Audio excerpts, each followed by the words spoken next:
Hello everyone. हाँ जी, हमारी unit continue चल रही थी organic chemistry, some basic principles and techniques.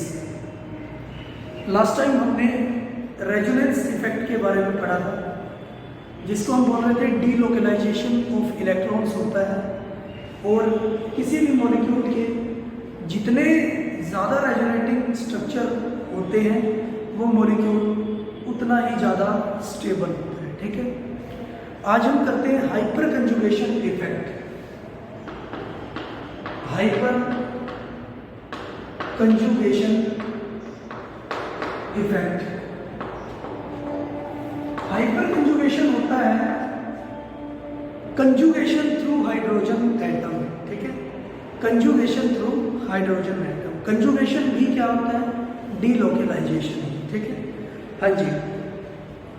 तो हम बोल सकते हैं when an alkyl group is attached to an unsaturated system, when an alkyl group is attached to an unsaturated alkyl system, किसी अनसैचुरेटेड एल्काइल सिस्टम के साथ जब कोई एल्काइल ग्रुप अटैच होता है, अनसैचुरेटेड एल्काइल सिस्टम हो सकता है डबल बॉन्ड भी और ट्रिपल बॉन्ड भी। ठीक है, या फिर बेंजीन रिंग भी। ठीक है, तो हाइपर कंजुगेशन इफेक्ट शो होता है। ठीक है, तो हाइपर कंजुगेशन इफेक्ट शो होगा। ठीक है, हम हाइपर कंजुगेशन इफेक्ट को बोल सकते हैं extension of resonance.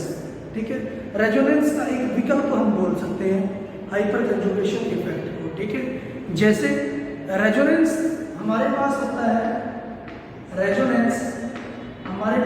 Delocalisation of pi electrons. Resonance होता है डीलोकलाइजेशन ऑफ पाई इलेक्ट्रॉन्स या फिर एन इलेक्ट्रॉन्स। एन इलेक्ट्रॉन्स कौन से होते हैं? नॉन बॉन्डेड इलेक्ट्रॉन्स, जैसे लोन पेयर। ठीक है, लोन पेयर के जो इलेक्ट्रॉन्स होते हैं वो डीलोकलाइज कर सकते हैं। ठीक है, लेकिन जो हाइपर कंजुगेशन होते हैं वो क्या होता है? Delocalisation of sigma electrons. Hyperconjugation होता है, हाइपर कंजुगेशन हमारे पास होगा डीलोकलाइजेशन ऑफ सिग्मा इलेक्ट्रॉन्स। ठीक है, सिग्मा इलेक्ट्रॉन्स जो है डीलोकलाइज होंगे।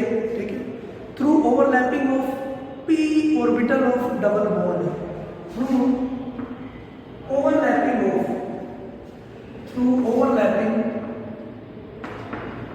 ऑफ p ऑर्बिटल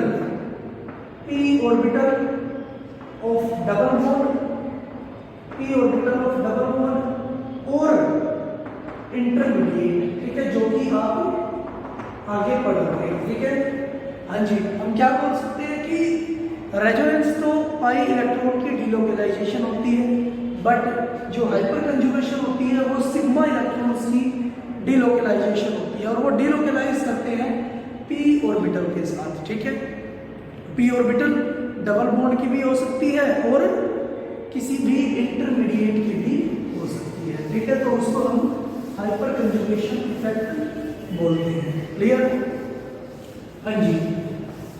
डायग्रामेटिकली हम इसको शो कर सकते हैं, जैसे हमारे पास पाई ऑर्बिटल प्रेजेंट होती है। ठीक है, ये पाई बॉन्ड है मेरे पास, पाई बॉन्ड है। ठीक है, किसी अनसैचुरेटेड कार्बन के साथ कोई एल्काइल ग्रुप प्रेजेंट है, ये अनसैचुरेटेड कार्बन है, इसके साथ एल्काइल ग्रुप प्रेजेंट है। ठीक है, मिथाइल ग्रुप प्रेजेंट है। क्लियर? हाँ जी। तो हम देखते हैं कि जो ये ऑर्बिटल है, p ऑर्बिटल है। ठीक है, ये पाई बॉन्ड बना रही है। ठीक है, तो ये क्या है? Pi electron. हम इसको बोल सकते हैं कि ये पाई इलेक्ट्रॉन है जो कि साइडवेज ओवरलैपिंग कैरी करते हैं। ठीक है, हाँ जी। तो हम बोल सकते हैं जो ये साइड वाला कार्बन है इसके साथ जो हाइड्रोजन है उसमें जो सिग्मा इलेक्ट्रॉन है, ठीक है, उसमें जो सिग्मा इलेक्ट्रॉन है वो क्या कर सकते हैं, ओवरलैप कर सकते हैं इसकी p ऑर्बिटल के साथ, ठीक है। अनसैचुरेटेड कार्बन की p ऑर्बिटल के साथ जो सिग्मा इलेक्ट्रॉन है वो क्या कर सकते हैं, ओवरलैप कर सकते हैं, ठीक है। और इस इफेक्ट को हम क्या बोलते हैं, हाइपर कंजुगेशन इफेक्ट बोलते हैं, ठीक है। हाइपर कंजुगेशन इफेक्ट हम बोलेंगे, क्लियर हो जाएगा। जैसे एग्जांपल के थ्रू हम इसको कर सकते हैं। जैसे हमारे पास है, मेरे पास है CH3 CH double bond CH2 propene है मेरे पास, ठीक है। हाँ जी, अनसैचुरेटेड कार्बन है, उसके साथ जो एल्काइल ग्रुप प्रेजेंट है, ठीक है, उस पे जो सिग्मा इलेक्ट्रॉन है या जो हाइड्रोजन के जो और कार्बन के जो इलेक्ट्रॉन है वो क्या कर सकते हैं, ओवरलैप कर सकते हैं, ठीक है।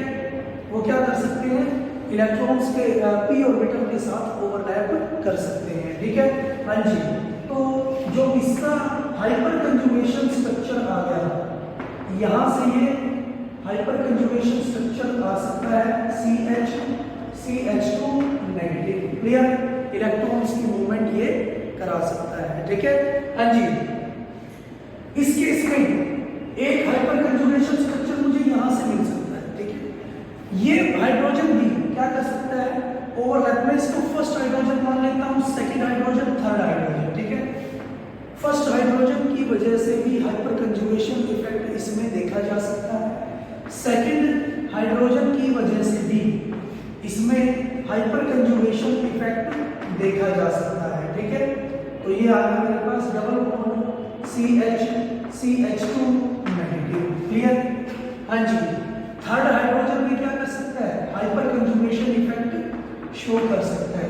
ये क्या है मेरे पास, H पॉजिटिव, जो कि क्या है, सेकंड वाला हाइड्रोजन है, ठीक है। थर्ड हाइड्रोजन भी हाइपर कंजुगेशन शो कर सकता है, तो मेरे पास बचता है CH double bond CH2 double bond CH2 negative, और ये आ गया मेरे पास थर्ड हाइड्रोजन, क्लियर हो जाएगा। तो मींस हम बोल सकते हैं हमारे पास इसके 3 हाइपर कंजुगेशन स्ट्रक्चर मिलते हैं, देखिए 3 हाइपर कंजुगेशन स्ट्रक्चर हमारे पास इसके होंगे, क्लियर है। क्योंकि आप देख सकते हो कि अनसैचुरेटेड जो कार्बन है उससे अगले कार्बन पर, उससे नेक्स्ट कार्बन पर जितने हाइड्रोजन प्रेजेंट होंगे वो क्या कर सकते हैं, कंजुगेशन में पार्टिसिपेट कर सकते हैं, ठीक है। और उसी को हम क्या बोलेंगे, हाइपर कंजुगेशन बोलेंगे, ठीक है। उसी को हम हाइपर कंजुगेशन इफेक्ट बोलते हैं, क्लियर। हाँ जी, जैसे हम बोल सकते हैं ये मेरे पास कोई एल्कीन है CH3, ठीक है। ये मेरे पास अनसैचुरेटेड सिस्टम है। इस अनसैचुरेटेड कार्बन से नेक्स्ट कार्बन पर कितने हाइड्रोजन है, 3। इस अनसैचुरेटेड कार्बन से नेक्स्ट कार्बन पर कितने हाइड्रोजन है, 3।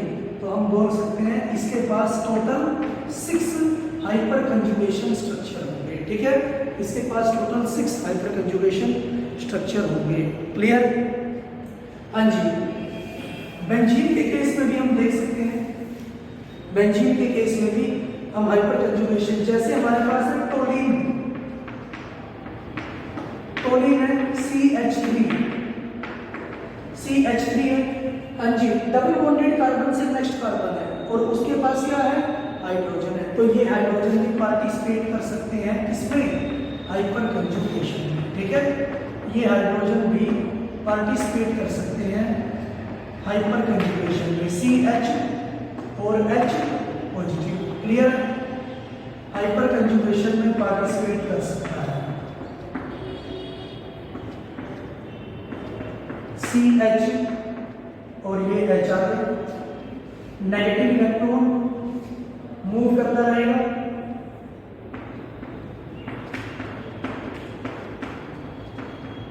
हाँ जी, ये आ गया मेरे पास।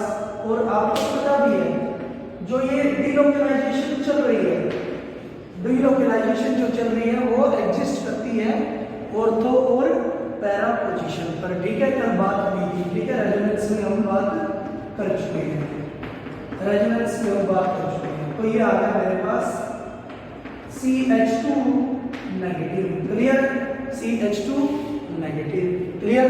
तो हाइपर कंजुगेशन इफेक्ट ये भी शो कर सकता है क्योंकि बेंजाइलिक कार्बन इस पे प्रेजेंट हो सकता है, ठीक है, होता है।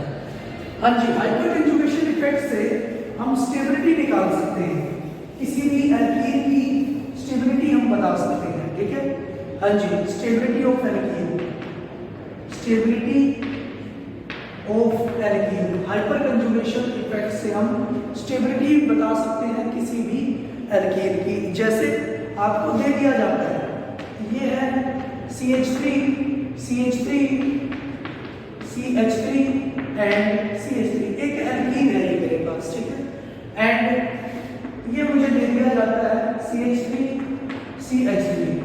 हाँ जी, स्टेबिलिटी अगर आपको देखनी है तो आप देखते हो कि अनसैचुरेटेड कार्बन से नेक्स्ट कार्बन पर कितने हाइड्रोजन है, 3, तो यहाँ से 3 हाइपर कंजुगेशन स्ट्रक्चर मिलते हैं। डबल बॉन्डेड कार्बन से नेक्स्ट तो ये भी है, यहाँ से भी 3 हाइपर कंजुगेशन स्ट्रक्चर मिलते हैं। डबल बॉन्डेड से नेक्स्ट तो ये भी है, तो 3 हाइपर कंजुगेशन स्ट्रक्चर यहाँ से। डबल बॉन्डेड कार्बन से नेक्स्ट ये भी है, तो 3 हाइपर कंजुगेशन स्ट्रक्चर यहाँ से मिलते हैं, ठीक है। तो ओवरऑल मेरे पास 12 हाइपर कंजुगेशन स्ट्रक्चर बनते हैं, ठीक है। हाँ जी, यहाँ से 3 हाइपर कंजुगेशन, यहाँ से 3 हाइपर कंजुगेशन, यहाँ से मुझे 6 हाइपर कंजुगेशन स्ट्रक्चर मिलते हैं, ठीक है।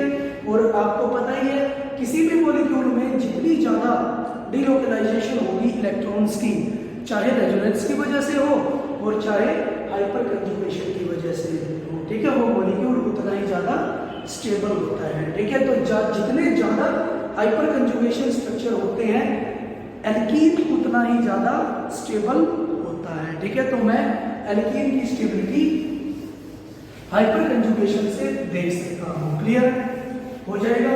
तो ये थे आपके सारे के सारे इफेक्ट, ठीक है। नेक्स्ट हम इन इफेक्ट्स को मैनिपुलेट करेंगे, ठीक है।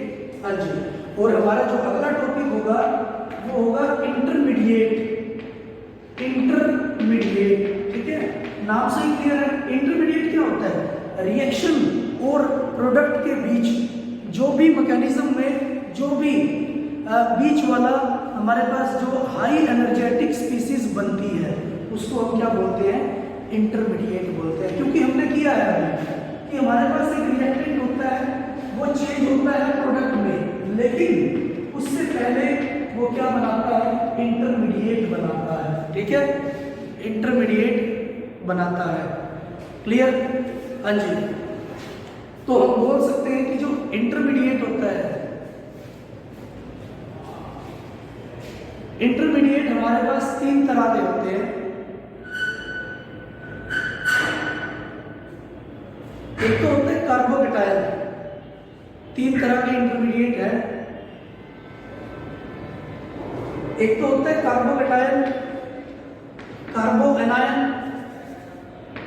कार्बोकेटायन, कार्बोएनायन एंड फ्री रेडिकल, ठीक है। 3 तरह के हमारे पास इंटरमीडिएट होंगे, कार्बोकेटायन,